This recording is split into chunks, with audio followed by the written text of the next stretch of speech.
Oke, selamat siang.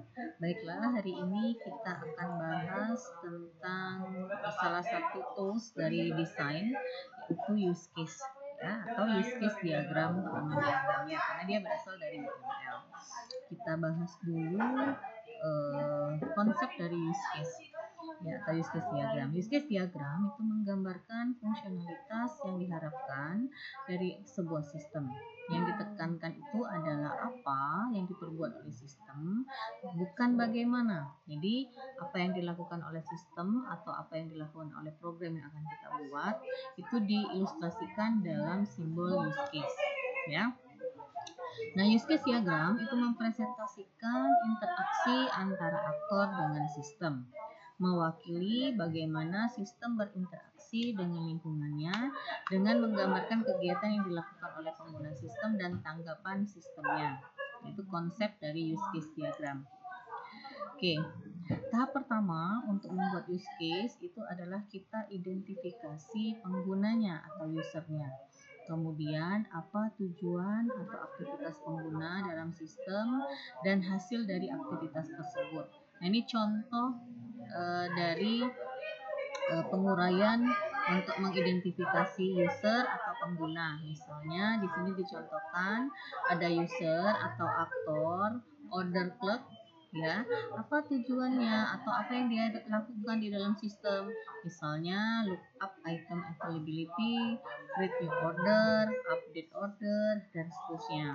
Kemudian ada lagi misalnya aktor shipping clerk, ya. Ini adalah apa yang dilakukannya.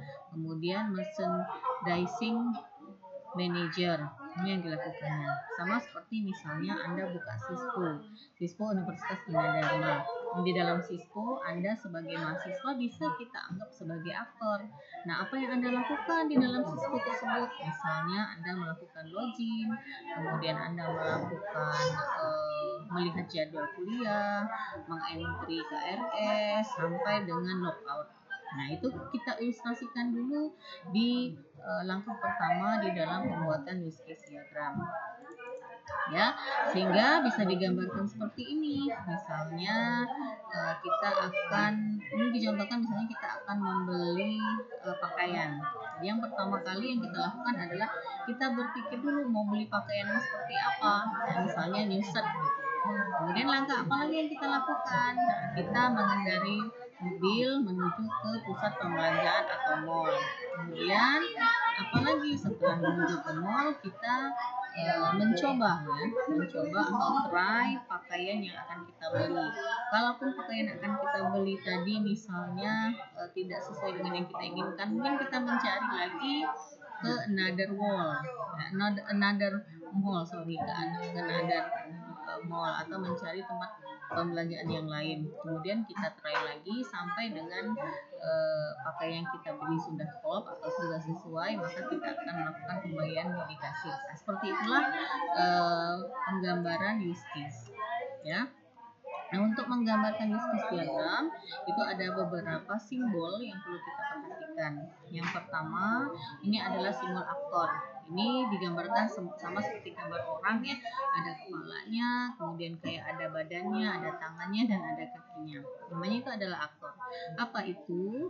Aktor itu digunakan untuk menspesifikasikan himpunan peran yang pengguna mainkan ketika berinteraksi dengan use case. Jadi siapapun yang berinteraksi dengan sistem atau yang menggunakan programnya bisa kita anggap dia sebagai aktor.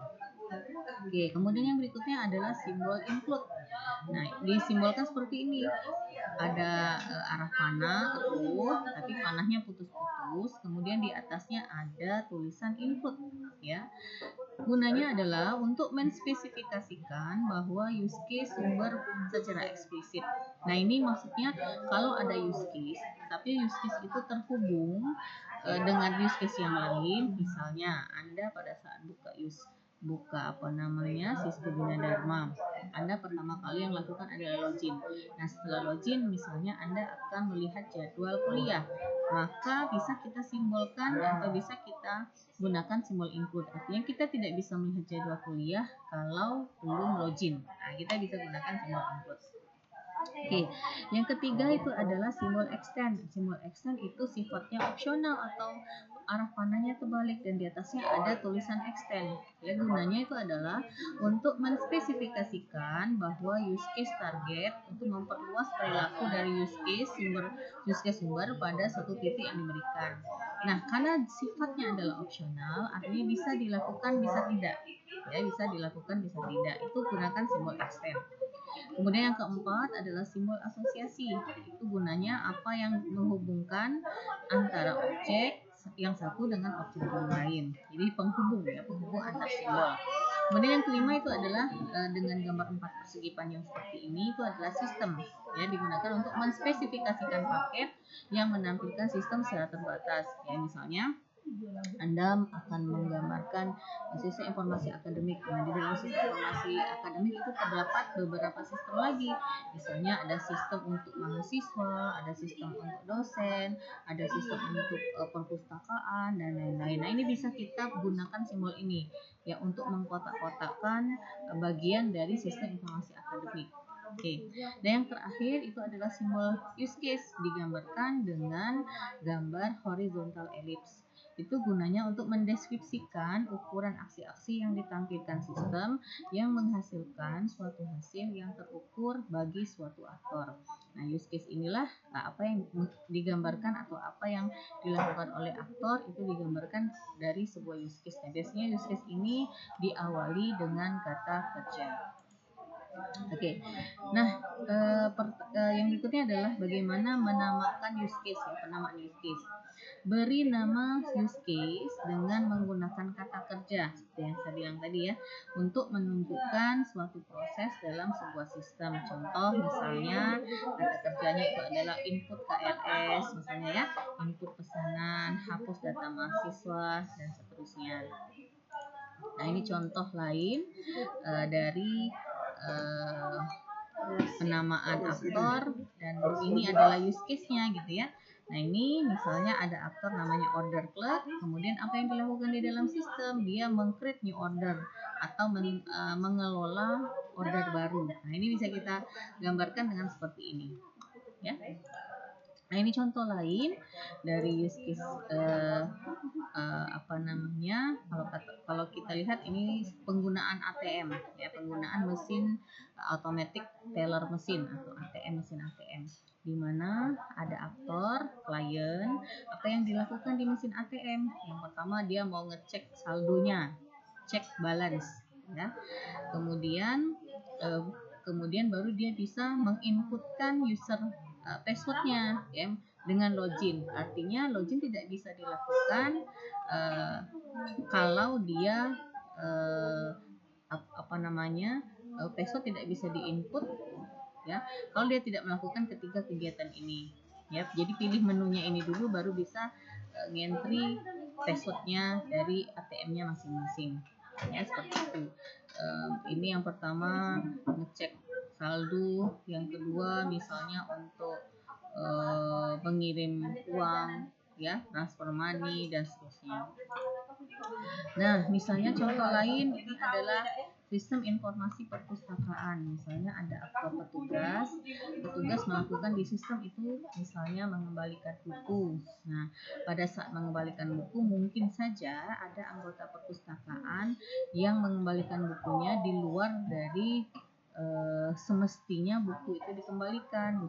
Berarti dia akan menagih denda, petugasnya akan menagih denda. Jadi, artinya bahwa menagih denda ini bisa dilakukan, bisa tidak, tergantung dari anggota perpustakaan ya, apakah dia mengembalikan sesuai dengan tanggal yang ditentukan atau tidak. Kemudian melakukan peminjaman buku. Oke, kemudian ini adalah sistem yang lengkap ya. Jadi yang pertama kali yang kita lakukan itu adalah kita ilustrasikan dulu atau kita deskripsikan dulu siapa saja aktornya. Ya, misalnya ada undergrad student, ada postgrad student, ada librarian, ada lecturer. Nah, dari aktor-aktor ini kita tentukan dulu apa yang dilakukan dari sistem informasi perpustakaan. Ya, kita buat dia sebagai use case. Nah, karena tidak boleh ada use case yang sama. Ya, tidak boleh ada use case yang sama. Yang sama maksudnya namanya yang sama. Mungkin saja beberapa aktor ini melakukan kegiatan yang sama. Ya. Nah, dari sini baru bisa kita tarik garis asosiasi. Misalnya untuk undergrad student dia melakukan browse katalog, memesan buku, meminjam buku, gitu ya. Kemudian nextnya untuk postgrad student dia bisa melakukan browse katalog, memesan buku, meminjam buku, atau memesan kopi. Kemudian ada lagi yang lecturer dia melakukan kegiatan ini, ya, browse katalog, mengkonfigurasi transaksi, memesan buku, meminjam buku, memesan kopi, memperpanjang pinjaman. Begitu juga dengan librarian. Nah, setelah kita tahu, karena kita sudah tarik asosiasi atau garis antar aktor dengan use case, baru kita gabung. Nah, sehingga penggabungan dari beberapa aktor tadi digambarkan ya seperti ini. Nah, ini adalah use case dari Library Information System. Nah, dari sini sebenarnya bisa juga kita gabung menjadi seperti ini ya, yang sudah kita revisi. Artinya bahwa postgrad, lecturer, librarian itu melakukan kegiatan yang sama. Kalau kita lihat di sini kan apa? Dia melakukan kegiatan yang sama, misalnya kalau kita lihat di sini browse katalog, memesan buku dengan meminjam buku.